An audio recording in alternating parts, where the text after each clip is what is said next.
Hello students, today we will see theory part 11, chapter 8, organic chemistry, some basic principle and techniques, in which we will cover NCERT section 8.8.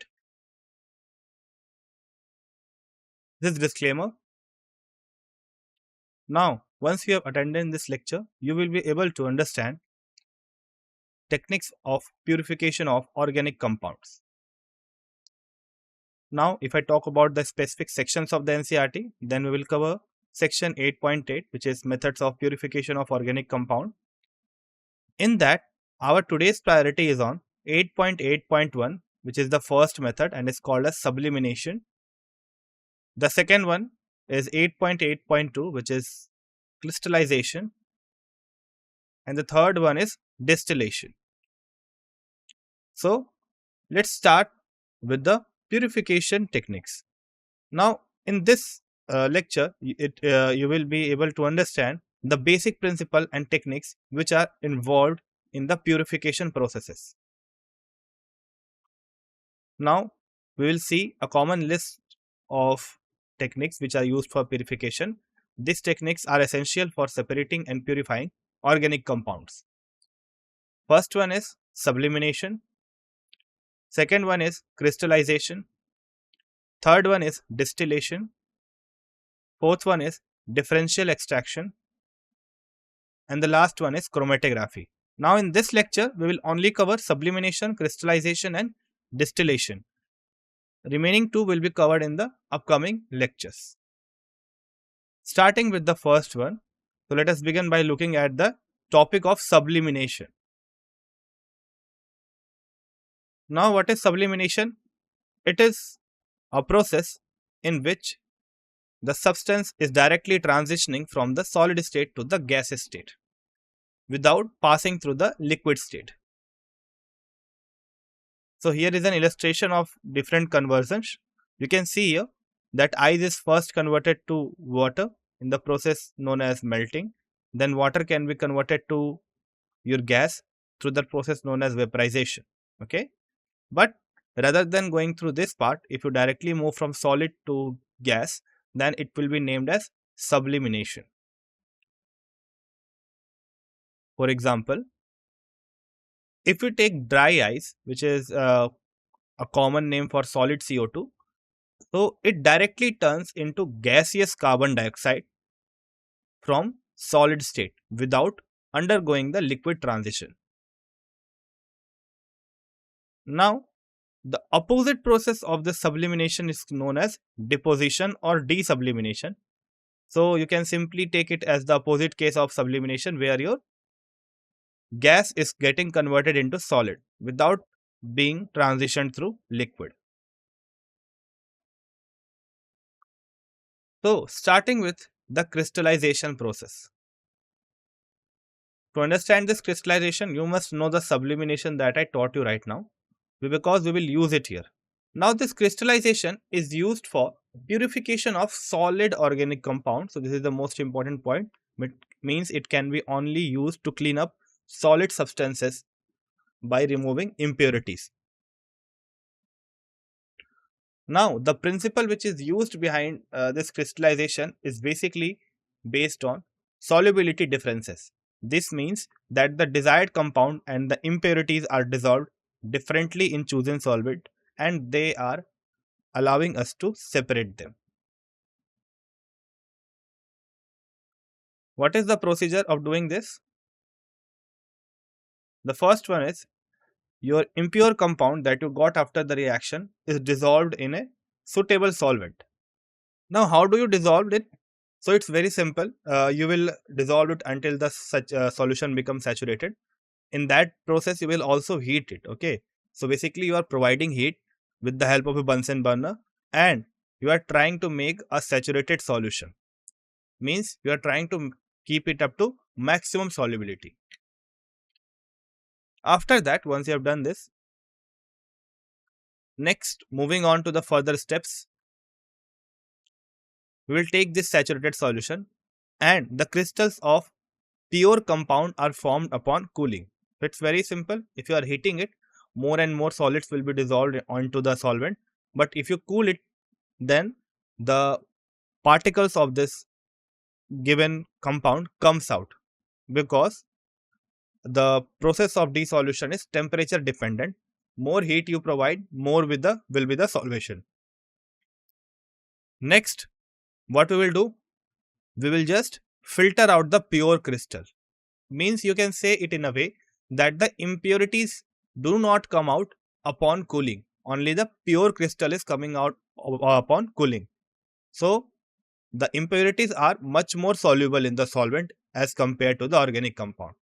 Now once you have done this filtration, you can just take the remaining liquid. So that will be containing your impurities, and the resultant that you got will be your pure product. So when the impurities have solubilities that are similar to that of desired compound, suppose there is a case that the solubility of your organic compound and the impurities are almost same, okay, then in that case you have what you can do, you have to do repeated crystallization so that you can get a good level of purity. I hope you're getting my point. So if I just summarize all of this, so we first started putting the impure organic compound in a proper solvent where the solubility of the organic compound is less as compared to the impurities. Now you keep adding this organic compound and you provide heat at the same time so that you can make a saturated solution. Then you will cool this solution, and upon cooling, some of the crystals of your organic compound will be crystalled out. You will remove those crystal organic compound with the help of a filtration, and the remaining liquid that you got along with the solvent, you will get some impurities. Now in case your solubility for the desired compound and the impurity is comparable or close to each other, in that case you will do repeated crystallization so that you can obtain a organic compound of higher purity. Moving on to the next, we have distillation. So this is the process which is used to separate volatile liquids from non-volatile impurities. Now what do you mean by volatile liquids? Which are easily converted from liquid into the gaseous phase. Okay. Now the opposite of that will be named as non-volatile. Additionally, distillation is used to separate liquid that have a sufficient difference in the boiling point. Okay, you can say it in this way also, because rather than telling it as volatile and non-volatile liquid, you can tell it as in the way that the liquids that you are going to separate have a significant amount of difference in their boiling point. Next, moving on to the principle. So the process of distillation involves the fact that liquid reprises at different temperature based on their boiling point, and this is the key to separate them here. Now, vapors are then cooled and condensed back into the liquid form, and they are collected separately. On the basis of this boiling point difference, we have different type of distillation. What are those? The first distillation is simple distillation. The second one is fractional distillation. The third one is distillation under reduced pressure. And the fourth one is steam distillation. So let's start with simple distillation. It is effective for separating liquids which have a large difference in boiling point. Okay, so this is the most important point for simple distillation. You can't use it for those liquids which have a very small difference in boiling point. For that case, you have to use the fractional distillation. Okay, so that is the way to separate those liquids which are present with a small difference in their boiling point. Now, this is the setup for conducting this simple distillation. What you can see in this image, if you go through the procedure, you will get the setup of the apparatus clearly. The first step is heating the mixture in a round bottom flask. You can see a round bottom flask placed upon a wire gauge, and below that we have a source of heat. Now you take the impure organic compound and put it in this round bottom flask and start heating it. What will happen? The liquid will start to boil at a certain point, and to observe that your temperature is equals to the boiling point of the organic compound, you will place a thermometer. Why? Because if you give high temperature upon the boiling point, there is a possibility that your organic compound can break down due to a lower thermal stability. Now, once this liquid vapor rises for the organic compound, they will move through the tube onto the condenser. Now, what is the use of condenser? So, basically, condenser is something which is acting as a coolant. Okay, so you are constantly providing water through the condenser, and whenever the steams or the vapors of your organic compound move through this condenser, then due to the lower temperature provided by the water or the condenser, it condenses down into liquid form. Okay, so this is the way to do it. You can see that there is a water inlet. This allows a continuous flow of water throughout the condenser to condense back the organic compound from vapor phase to the liquid phase. Okay, next, as this vapor cools down, they get converted into liquid form. You collect them into the given beaker. Okay, so you have a beaker placed after the condenser. So this is the overall process. Now, why are we saying it that the difference in boiling point should be large between your organic compound and impurities? Suppose their boiling point is having a small amount of deviation. Then in that case, your both liquids, okay, including your organic compound and your impurities, will start to vaporize. Okay, and you will be getting both your impurities and your organic compound in the container where you are collecting your liquid solvent, liquid substance. Okay, so that is the reason you will take those substances here only which have a large difference in boiling point. Now, moving on further, if you just look upon this simple distillation process, you have some limitations here. Okay, what is that limitation? That you cannot separate those liquids which have a large difference in boiling points. Now, as a result of this whole process, you will get your required liquid in a receiver, and the compound which has a higher boiling point will remain in the flask, or it will vaporize later. Okay, so you can do this also.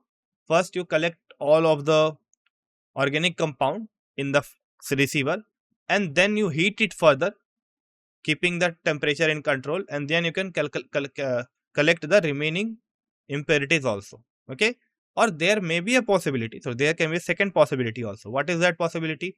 That your impurity is having a lower boiling point or a lower I would say vaporizing point in comparison to the organic compound. In that case, what will happen? First, you have to take out the impurities in a container, and once that impurities is being removed, you may heat it further at the temperature which is equals to the boiling point of the organic compound, and then you can collect the organic compound in the receiver. Okay, so both can be the case. Now, what is the limitation of this simple distillation?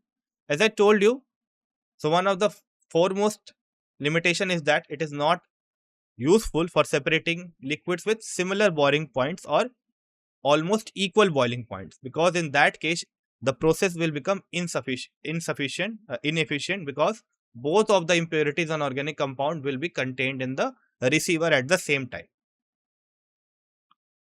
What is the another limitation? The another limitation are for those organic compound which decomposes at their boiling point. So there are various organic substances which will break down into simple molecules. Take the example of, suppose we are taking an inorganic compound like your N2O5. If you heat it, you will get a simpler NO2. Okay, so what is the reason behind it? The reason is that the substance is not thermally stable. Okay, so it breaks down into simpler components upon heating. Now we will move on to fractional distillation. So the first one is simple distillation, next one is fractional distillation. Why it is used? It is used for those compounds where the difference in boiling points between the organic compound and the impurity is not significant. Suppose you got your organic compound, in most of the cases you will get it in impure form, and you know already that the impurity or the minor product, so it can be the minor product also, the minor product and major product have a very small difference in their boiling point. In that case, you have to use fractional distillation. So this is the setup for fractional distillation. Now, if you just remember the setup of simple distillation, you can observe a small change here. What is that small change? The first one is your fractionating column. Okay, so you don't have a fractionating column in case of simple distillation. And the second one is your oil bath. So now you are using a oil bath. What is the use of this oil bath?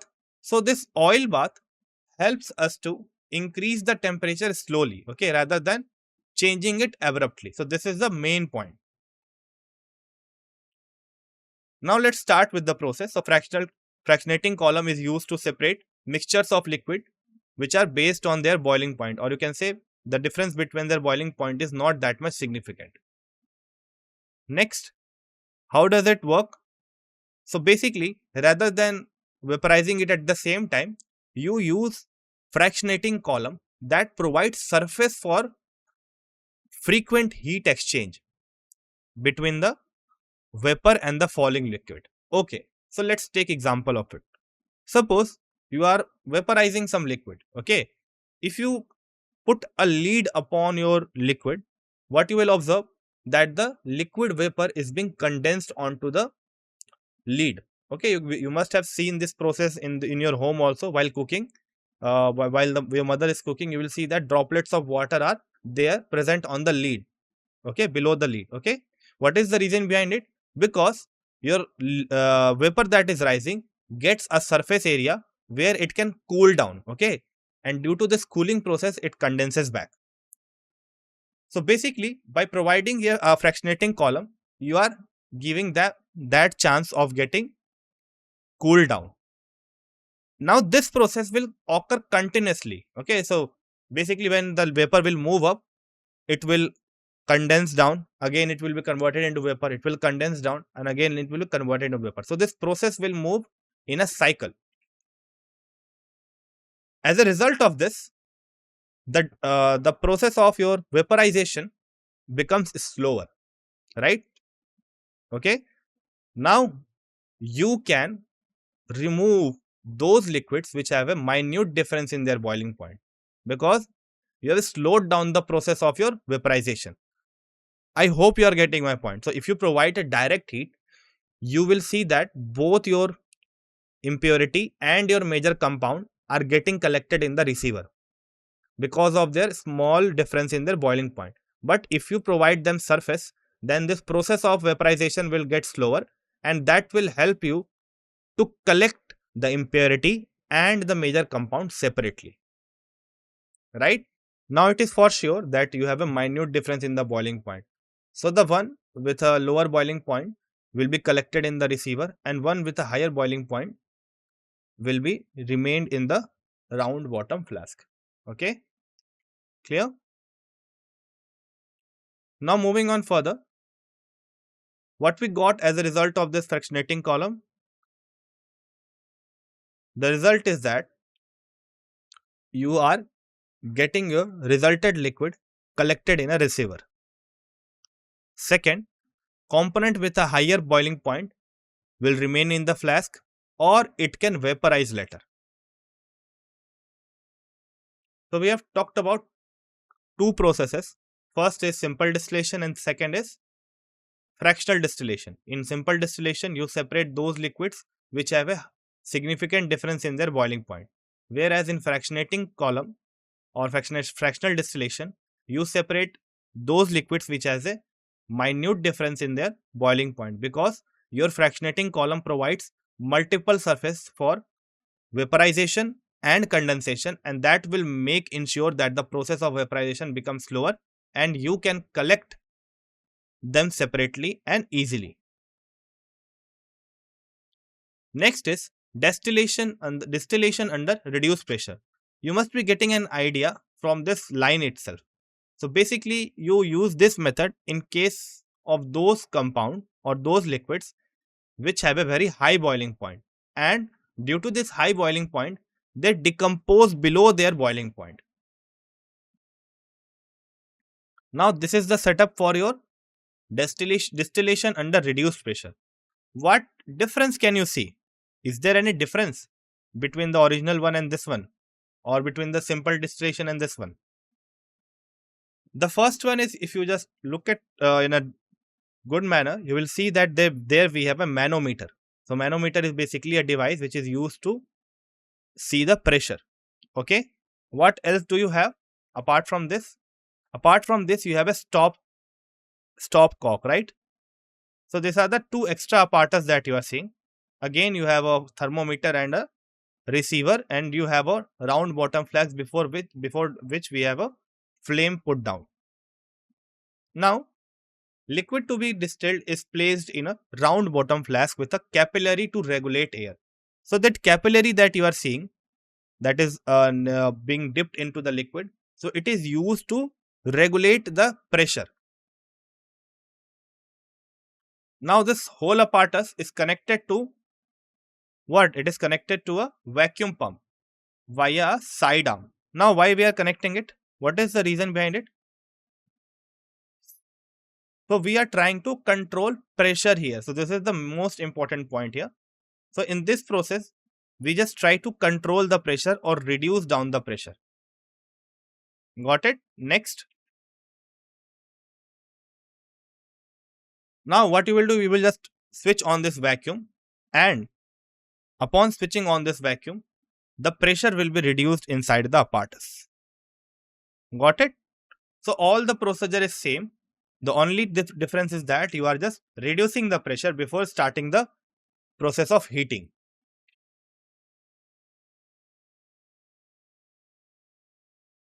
Now moving on further, so we have this diagram. What we'll do next? So let's look at the procedure of this technique further. Next, we will start heating it gently. Okay, and you will see that your liquid starts boiling at a lower temperature. What is the reason behind it? The reason is reduced pressure. Okay, so let me throw back a important concept here. So you must have learned a point about elevation in boiling point. Okay, in that case you have seen that if you just put on some impurities, then in that case your boiling point goes up. Okay, so that is the basic point, and the reason behind it was that once you add some impurity or a non-volatile substance, it will take a greater amount of heat to vaporize that substance. Okay, because for boiling a liquid, you must need to equate the pressure of the liquid equals to the atmospheric pressure. Similarly, if you lower the atmospheric pressure here, that means your liquid will reach your surrounding pressure at a lower temperature because of the reduced pressure, right? And that is the result of that, it will start to boil at a lower temperature. Now, what is the advantage of this methodology? That you will not reach that temperature which can decompose your organic compound. Next, once the liquid starts to boil, vapor will form, and again the same process will be followed. So you will see that the vapor will travel through the condenser where it will be condensed by the water, and once it is cooled down, this water will be removed from the sink and the liquid can be collected in the receiver. Got it? So once the vapor is condensed, it will be collected in a receiver. Now the non-volatile component will again remain back in the flask, or it will vaporize later on. Next, we have steam distillation. So what is steam distillation? So it is used to separate those substances which are steam volatile or are immiscible with water. What is immiscible of water means? Means they are not soluble in water. Now, the liquid mixture boil when the sum of the partial pressure of the organic liquid and the water is equals the atmospheric pressure. Got it? So then and then only you will see that the liquid mixture starts to boil. So no matter what is the condition, a liquid will only boil when the vapor pressure of that liquid is equals to its surrounding pressure. If you just make a liquid which is containing a water, then the organic compound and water Now both are contributing to make the liquid boil. Okay, so the pressure is now equals to P1 plus P2. Organic liquid vaporizes and distills at a temperature than its normal boiling point. So basically what is happening here, rather than using pressure, now you are using water. Okay, so you are adding water into the organic liquid, and as a result of that, the organic liquid starts to boil at a lower temperature, because now the contribution is coming from water as well as from organic compound, and at a lower temperature the vapor pressure of the overall liquid is equals to the atmospheric pressure. Now this is the setup to do the same. Now why we are saying that the liquid should be immiscible, your organic compound should be immiscible with water, because in that case only you will be able to separate them. See, in the receiver flask, if you see, you can very clearly see that the distilled liquid has been poured down and the water is upon that distilled liquid, because both of them are immiscible with it. Now moving on further, we will just look upon the procedure. So here is a visual aid that will help you to see that what is the way to set up it. What difference can you notice here? So the first one is that rather than getting the pure organic compound, you are also getting water along with it. This is the first thing. Second thing, you are adding water into your organic compound before the condensation process. And why you are doing it? So that your organic compound starts to boil below your boiling point of the organic compound. Okay. Now, let us look upon the procedure. First, you start heating water in the round bottom flask, and that will produce steam. Next, the steam that is being generated, it will travel through a safety tube into the second flask that is already containing your compound which is to be distilled. Next, your steam heats the compound, causing the volatile component to evaporate along with the steam. Right? So now you have a contribution from water in the form of the vapor which is coming from the left side flask, and it is helping the organic compound to start boiling at a lower temperature, because now the pressure of your liquid is equals to the surrounding pressure. Next, the mixture of steam and volatile, they are vaporized at the same time, and they will move through the condenser,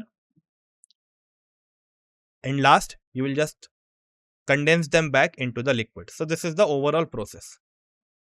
What will happen as a result of this whole process? So the result of this whole process is that you will get your organic compound and water as a collected mixture in the receiver. This can be then purified with the help of a separating funnel. Okay. Why it is possible? Because your water is immiscible with the organic compound. Let us summarize today's class. So we first started with crystallization. So this is the process which is used to purify solid organic compound. Now for liquid organic compound, you have distillation. The first one is the simple distillation. Okay. Now why do we use this process? To separate volatile liquids from the non-volatile impurities. Okay. Now they must have a sufficient difference in their boiling point, or they should have at least some difference in their boiling point. Then and then only the distillation is possible. What are the types of distillation? The first one is simple distillation. Now it is effective for those separating those liquids which have a very significant difference in their boiling point.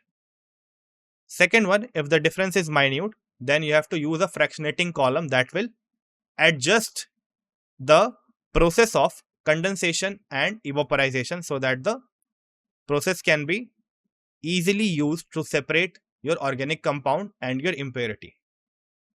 Then we have distillation and reduced pressure. So it is used for those compound which decomposes before their boiling point. Okay. So you reduce the pressure and you reduce the boiling point. So they start to form vapor even at a lower temperature, and hence you can collect them. Then last we have steam distillation. Now this is used for those substances which are steam volatile, at the same time they are immiscible with water. So this was all for today's lecture. Thank you for your attention.